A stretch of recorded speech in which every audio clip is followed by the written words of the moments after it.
Pourquoi un tel séminaire? Je dirais qu'il y a plusieurs portes d'entrée.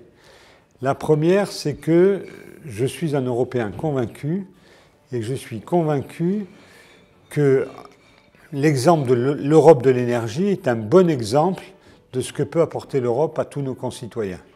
Il est un bon exemple de tous les mensonges que raconte tel ou tel sur l'Europe. Sans l'Europe de l'énergie, on irait moins bien. J'en suis absolument convaincu.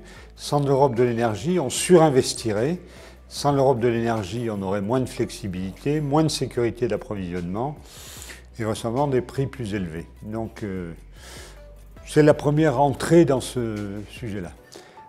Pour autant, pourquoi faire un forum?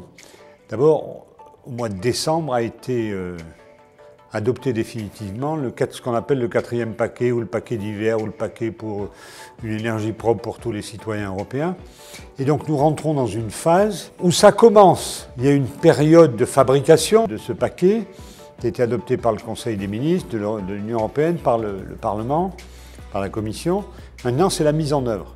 Dans ces affaires-là, les sujets de mise en œuvre, c'est aussi compliqué et aussi important que la définition du texte lui-même. Donc il était important que dans cette phase-là, les Français se rassemblent face à notre ami Borchardt, qui est un ami, face et avec le DG Énergie, pour dire voilà ce qu'on attend de toi, voilà ce que nous on peut t'apporter.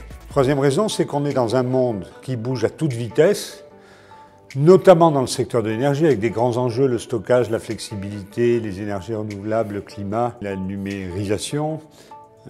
On passe de 100 sites de production à des centaines de milliers. Tout change, c'est la vraie révolution. Tout est à réinventer. Et cette réinvention, elle doit avoir plusieurs caractéristiques, dont deux importantes, qui sont l'objet de ce colloque, la raison de ce colloque. De le faire ensemble et de le faire au niveau européen. Cette réinvention, voilà. Voilà pourquoi ce colloque.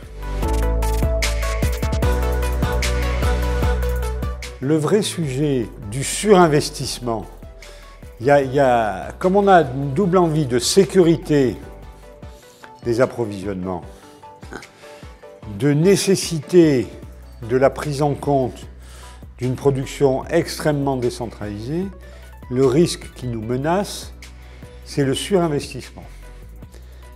Face au surinvestissement, il y a une réponse, ça s'appelle la flexibilité. Et la flexibilité, il y a plusieurs moyens, plusieurs réponses. Il y a d'abord l'Europe avec ses interconnexions, qui est un vrai sujet de flexibilité.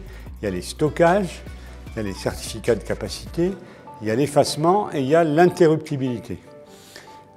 On a eu la chance, ou la malchance, je ne sais pas, en tout cas plutôt une chance quand on voit ex post, d'avoir à jouer pour la première fois en vraie grandeur l'exercice, et c'était plus un exercice d'interruptibilité. C'est un truc, c'est la sécurité d'approvisionnement, ça coûte des certificats de capacité, plus d'1 milliard. Et là, c'était l'interruptibilité, 90 millions par an. On en a eu besoin, et pour la première fois, on l'a joué en vraie grandeur, et ça a marché. Donc je suis très content, non pas qu'on en ait eu besoin, mais que quand on en ait eu besoin, ça se soit déroulé comme c'était prévu. Donc un grand merci d'ailleurs aux gens d'RTE qui gèrent ça. L'interruptibilité, c'est la même chose que les réseaux, que les interconnexions. C'est un des éléments fondamentaux de la flexibilité et donc de notre manière de ne pas surinvestir.